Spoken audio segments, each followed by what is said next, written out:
Welcome to Verbal Pig Radio, where we give you a verbal image of life, and we are everyday people. I'm your host, Cole Black, aka Vince Cole Muhammad. This is 2017,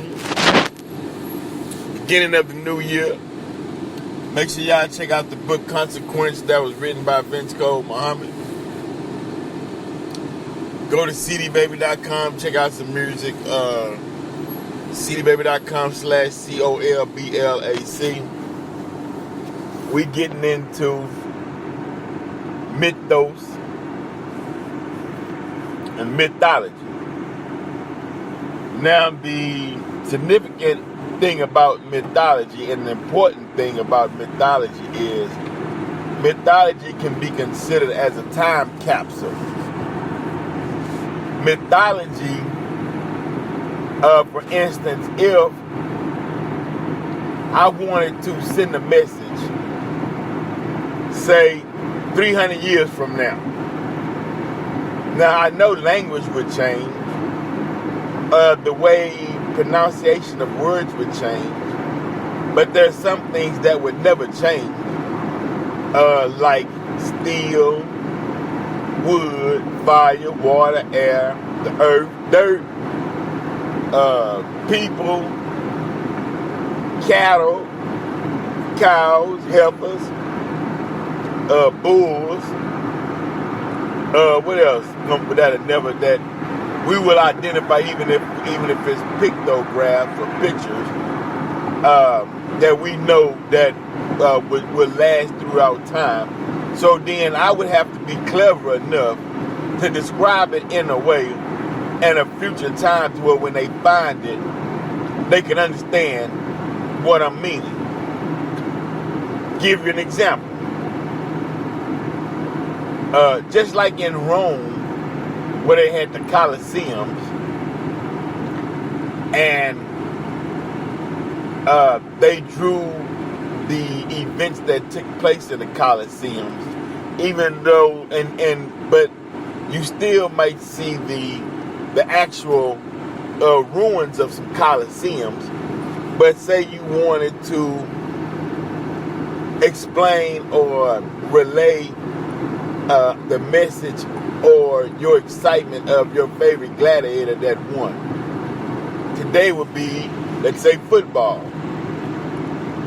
Say 300 years from now, I wanted to describe a game between, say, the Steelers and the Cowboys, right? A Super Bowl that they may have had. Or to bring in all the Super Bowls that they had and say that this was, say, some of the most exciting football games, that Super Bowl game that ever took place. So I would say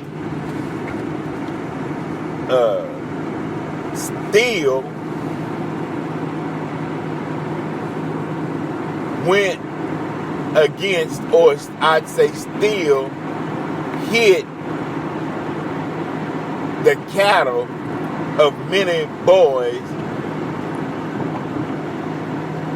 in a large arena at a large gathering. And someone 300 years from now researching, find out the sport that was played, and then that would give them they could put together the two teams that played. Steel would represent the Pittsburgh Steelers, or the Steelers, and the cattle of many boys, since boys with the S, cattle, then they can say cowboys, and you can put it together. And that's the purpose of, just an example of myth, because a myth has everything in it, the science, mathematics. It can be put in a time capsule in a sense, the way it would be explained, and people can gather the meaning at a later time. Also, a myth can be a warning, or a myth can explain a tragedy, and it can also tell you how to put back together what was lost at the appropriate time.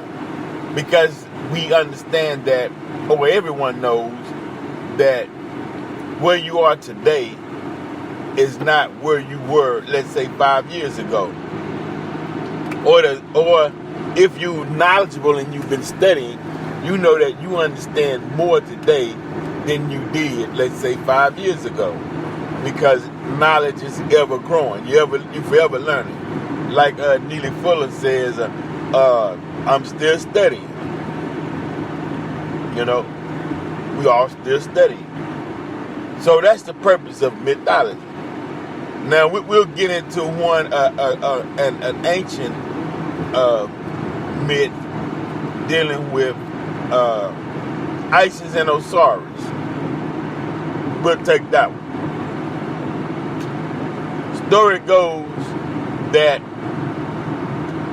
Osiris was tricked into laying in a coffin or a box that was fitted for his size purposely. Then they cut him up in 14 pieces, and that Isis found out, couldn't put him back together again, took the penis, got impregnated herself, and Horus, or the Jesus figure, came about. Now, we were tricked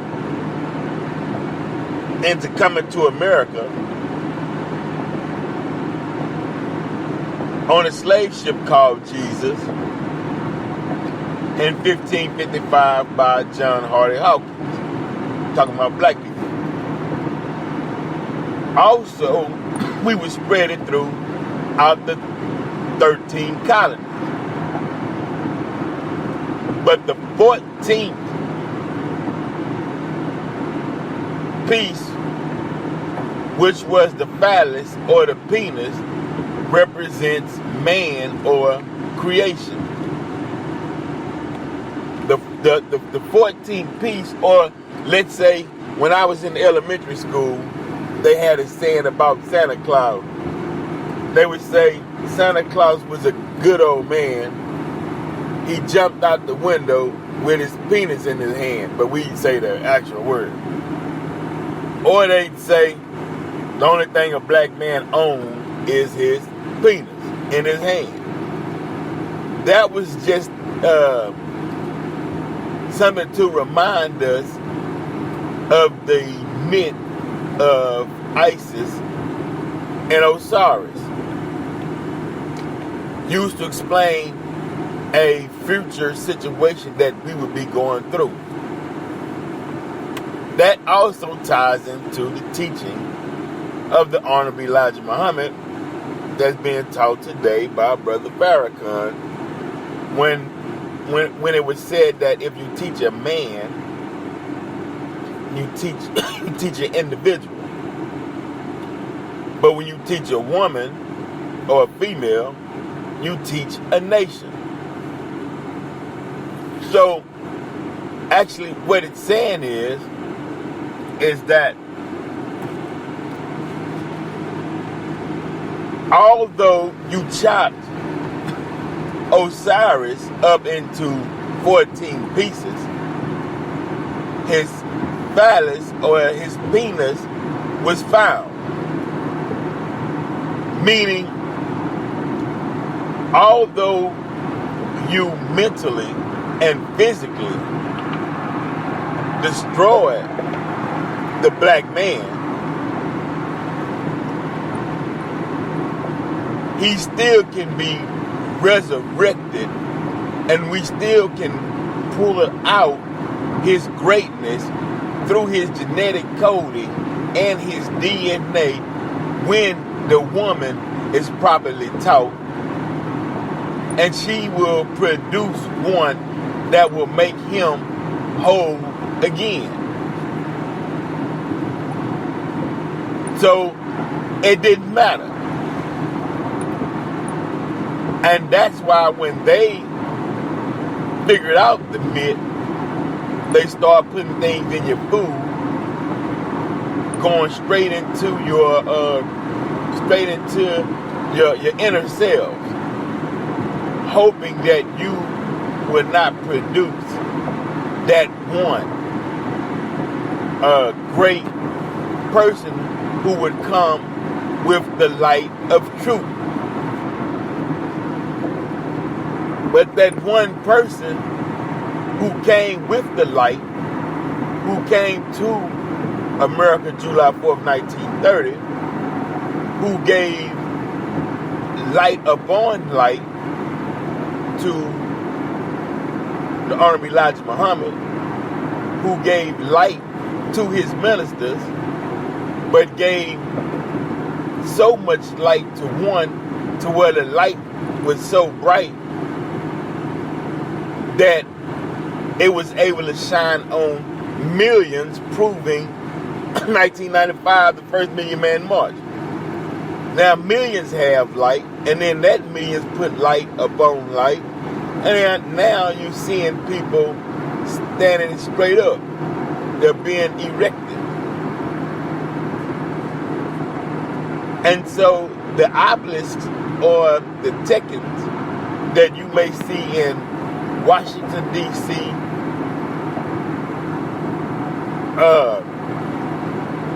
and throughout some other parts of America and throughout the world,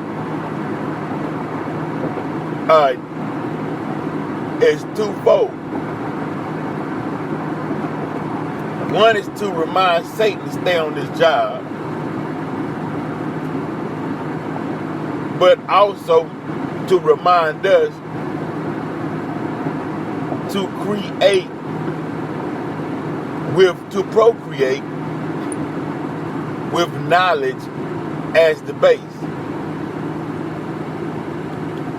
So the mythology of Isis and Osiris is actually saying that although we've been through hell within North America, we still can be resurrected, because the womb of a woman can produce men and women in their rightful mind, even though being in dark times can produce something that is upright and refined. So you see evidence of that in this present time.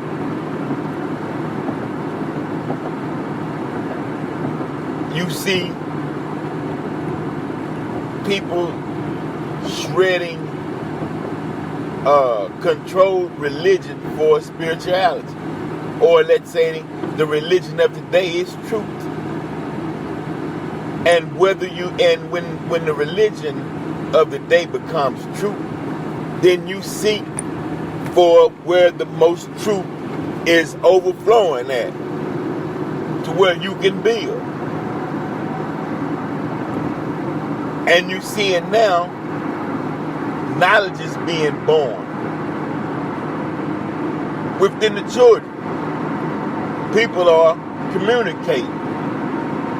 They're talking about the math and the science within a situation or within a thing, and not just the thing by itself. They want to know what makes a thing tick. How does this move? What causes its reflection, its uniqueness? Meaning, what's behind the scene? You know, people are investigating now. Is this true? Jesus walked on water. Okay, well let me look at this and see how can this be done, or was that mythology, or was that metaphorically speaking? You know, let me delve into this thing a little more, Because the truth is coming out that the slave master didn't tell you or give you the truth. Because what does it say? The truth shall set you free. So he wasn't going to give you the truth so you can go free. Anything he gave you, he going to give you the lie. And it does take someone to come and uncover that lie and show and turn it back upright to where you can extract the truth from it. Because now the truth is, there is truth in some lies, because as Brother Farrakhan says, that you have to know the truth in order to tell a lie. Well, okay. So that means that there are truth and lies. The truth just has to be brought out the lie so the lie can no longer exist. And that's where we at today for those who are studying or in search or in seek of the truth. Now, those who are afraid of the truth and don't want to see a change, or who wants to continue living in a false reality, I mean, me personally, that's on you. Although I've been told you still have to put forth effort to save your brother. And that's fine, and I continue to do that. But I'm just simply saying, those who made a conscious decision, who sees the direction of good this thing is headed, as far as waking people up, who don't want to go in that direction, and who choose to fight against the current to keep the old slave tradition and old slave mind and old slave diet, knowing that chitlins is poisonous and it's the pig's feces in the intestines, but we'll say, okay, it reminds me of slavery, so we're going to keep on eating it and invite others to join in. I can't roll with that. I consider a person like that as my enemy.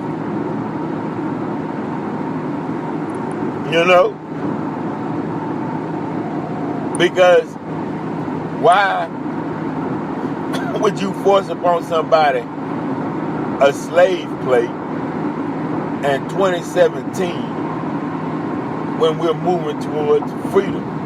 Why when you're free, why pack any remembrance of slavery with you, like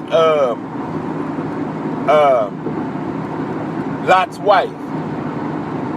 You headed towards freedom and all the promises of God and all the glory of life.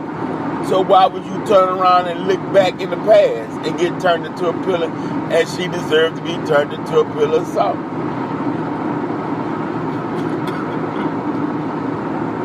Meaning, we headed towards 100% complete freedom. So why pack slave plates with you? Or why pack why pack anything from slavery into the new world? Any remembrance of slavery, why pack it into a new world? Unless slavery is your anchor, and in your heart you feel like one day you might be relegated back to slavery, so you don't want to lose your edge, and you ready to go, and so you can pick up where you left off at.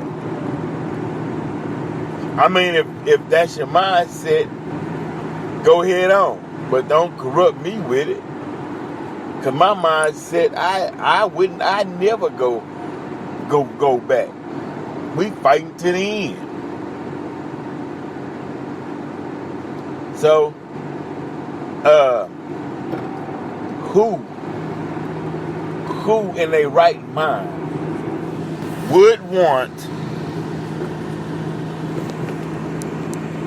to even entertain the thought of being relegated to a past horror and condition your mind to accept it? That's madness. It's crazy. Meaning, after all these wonders and beauties and books and texts and people fought, bled, and died, you just give up. It baffles me, to be honest with you. But you do have those out there.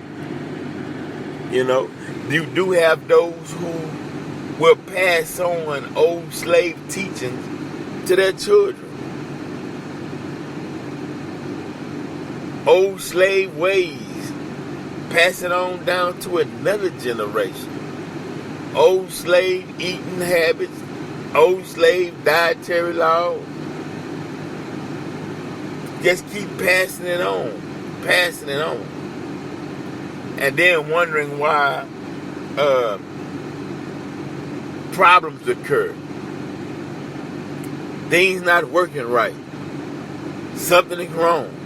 Because anything that was given to you by a slave master was not given to you to make you a free and whole individual. It was actually given to you to make you a better slave. That's it.